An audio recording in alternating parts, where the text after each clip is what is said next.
Welcome back, guys. How are you? The average person doesn't realize how special they are or how unique they are. And a lot of people are blending in, just trying to be normal like everyone else.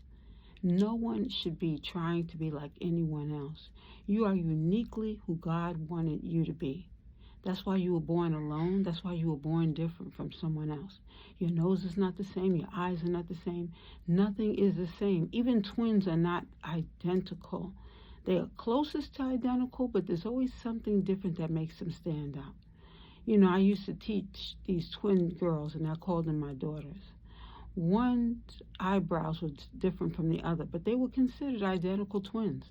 But that is how I was able to figure out who was who.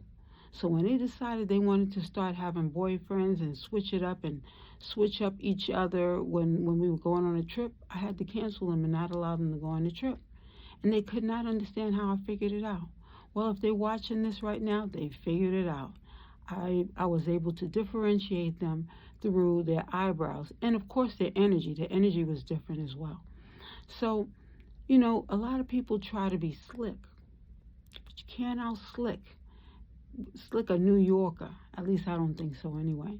In some cases, not all the time, but that's just a joke, inside joke. And I know it wasn't so funny, but whatever. So, what I was saying, the point I was trying to make is we are all different and we're all special and we're all unique in our own ways. Your experiences are going to be different from someone else's because nothing is coincidence. Nothing is a coincidence. Sometimes you'll think, okay, like yesterday, I met these, in fact, it was earlier today actually, I met these young ladies and, we started a conversation and our talk was about meditation and what have you. And I learned a great deal in that conversation, as did they. Interaction. Having these conversations on spirituality are always very interesting because you get the perspective of someone else. But the funny thing about it is, I would have never met these young ladies had I not been in the space that I was in when they were meeting me. You see, they came down for a retreat. Me coming, them actually on their way back from the retreat, and me wanting to engage in the retreat. Of course, we crossed paths and we engaged in great conversation. God pairs you up with like minded people. That's the reason why, usually, when you meet a person, let's say you meet a person who is not conscious and you're conscious, the reason why God is connecting you is so that you are able to meet with that person, you have a conversation, and it awakens them in some way. All of us are on the verge of either a spiritual awakening or we're on the verge of some form of enlightenment to help us to get closer to who God is. Now, there are a lot of atheists. There are people who've been going to church all their lives and they're not awakened on the certain consciousness. The reason why God connects the two or more is to wake people up. Sometimes people think they're already awake. They say, oh, I know what's going on. I know this, I know that. But there might be one little thing that they're missing in order for them to have an ascension, an awakening of some sort, excuse me. It's almost like another example could be you cross the paths of a person and you think this person is fine. You say, oh, he looks so good. You don't want to go out with him or whatever.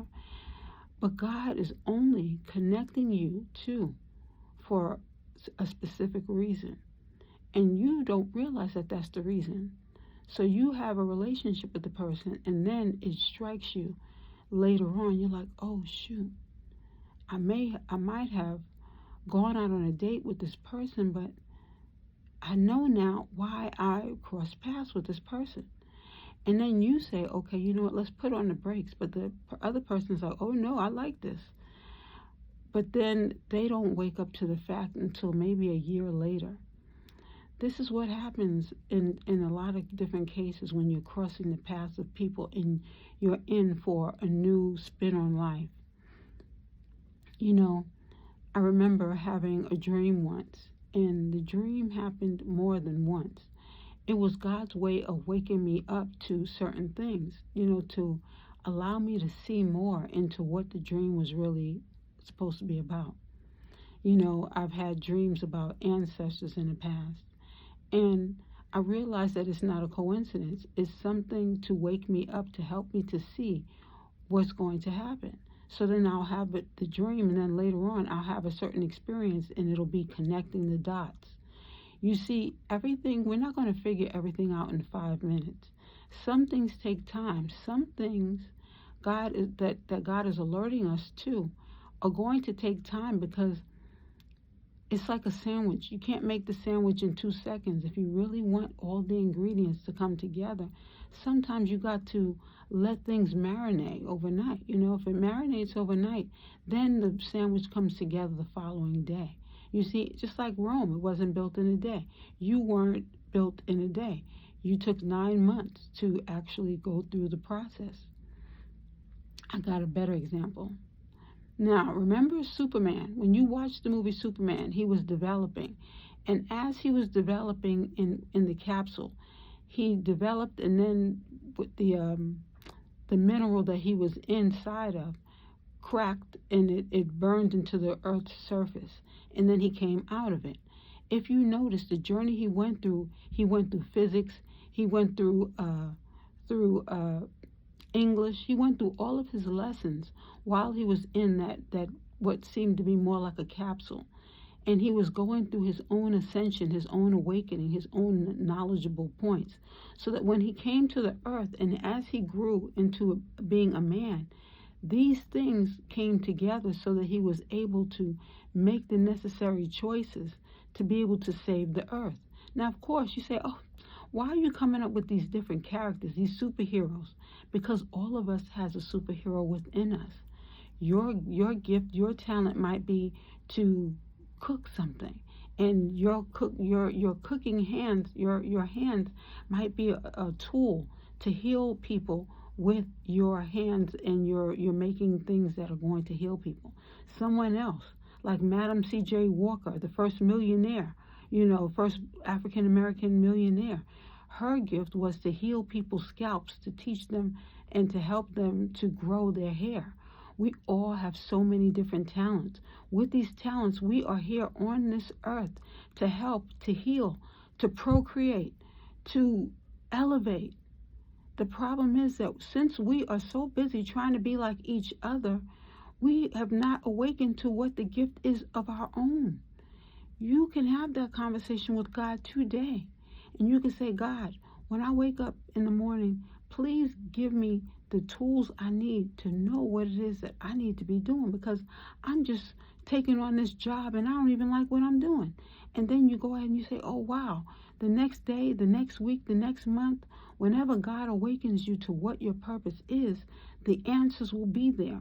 But you have to believe. It's like Dorothy with the clicking her heels 3 times. She had to believe that she could go home. We have to believe and know that it is possible in order for us to be who it is that we are supposed to be. We're all going through our own experiences. We're all waking up during different times. We're all growing. We're all going to meet that necessary goal of knowing what God sent us here to do. And we're all going to be able to help each other in one way or another.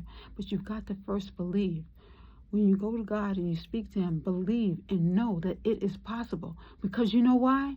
It's so lovely being you. You have a wonderful day.